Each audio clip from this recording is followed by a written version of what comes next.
Good morning. Good morning. I'm Notorious Mayor. The purpose of my speech is to persuade my audience that if alcohol is legal, it should be served on Sunday everywhere and not just certain cities, towns, and states. The central idea, if we as people have free will, we should be able to purchase alcohol whatever day we want, and entrepreneurs should be able to distribute alcohol as well at the same principle. The Code of Ordinance, Section 6:11, days and hours for sale. No person may sell or offer to sell any distilled spirits, wine, or malt beverages on Sundays. However, notwithstanding the foregoing, as a result of the approval of the voters in a referendum required, the sale of alcoholic beverages shall be lawful on Sundays from 12:30 p.m. until 12 o'clock midnight in any licensed restaurant as defined in this chapter, which derives at least 50% of its total annual gross sales from sale of prepared meals or food in all of combined retail outlets of the individual establishment. Where food is served at any licensed hotel as defined in this chapter, which derives at least 50% of its total annual gross income from the rental of rooms overnight and lodging. The central idea, if we as the people have free will, we should be able to purchase alcohol whatever day, and entrepreneurs should be able to distribute alcohol on the same principle. According to pros and cons, Georgia allow retail alcohol sales on Sunday, AGC.com.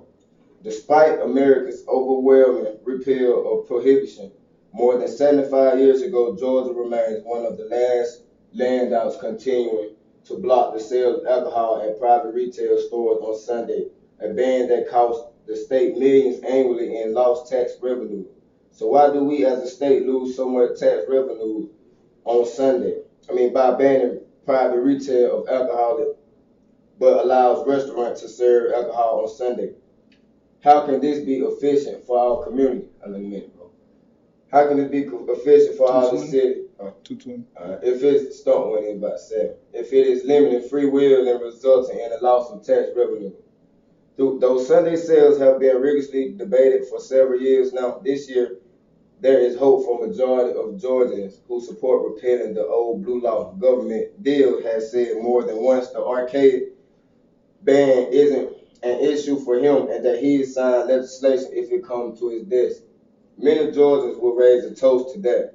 So as policymakers debate various options to generate new revenue without raising taxes, it seems that they should do something about this.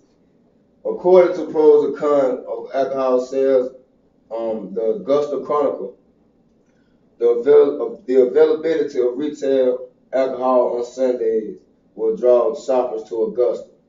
Grove Time. Approved Sunday sale Elson in November 2011.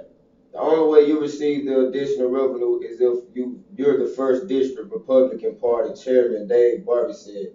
Also, Augusta will lose Sunday sale business to other counties if they do not pass the law. Augusta adds $2.7 million in wholesale excise taxes on packaged beer, wine, and liquor to the city general fund every year. And Grove Time, the only city in Georgia side of the region liquor to the city general fund every year. And Grove Time, the only city, and it creates license fees. If you want to sell alcohol on Sundays, you have to pay the piper, said Georgia Mayor Barry Blunt.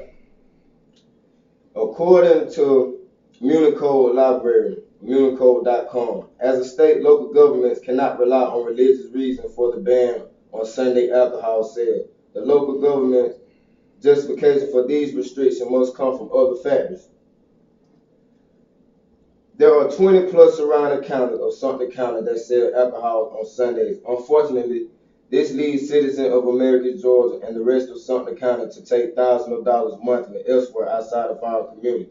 If the restaurants are allowed to sell alcohol on Sunday, then why can't private retailers? Is this fair? Is it more responsible to drink there and not your own house? The law was passed in 2011 that alcohol could be sold in restaurants. 33% The drinking driving rate was 33% then. In 2012, Yeah, 5 minutes, bro. In 2012, the drinking and driving percent rose to 35%. This isn't a tremendous difference, so that cannot be the case. There is no free will as people or entrepreneurs with this said ordinance. If one could open up their store and sell alcohol, that would be providing for one's family. Same concept if one could purchase alcohol, he wouldn't have to go publicly to enjoy himself.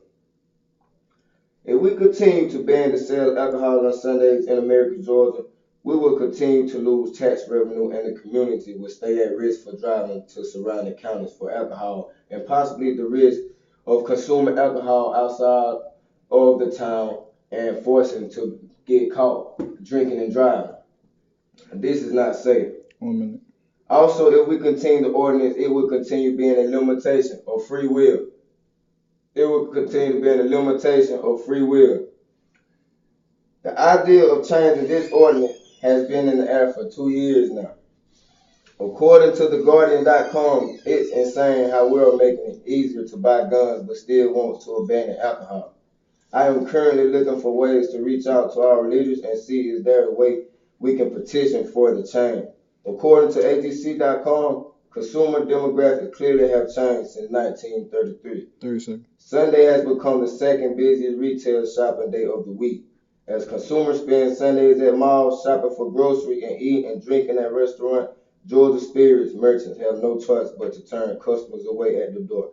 This is incredibly insane.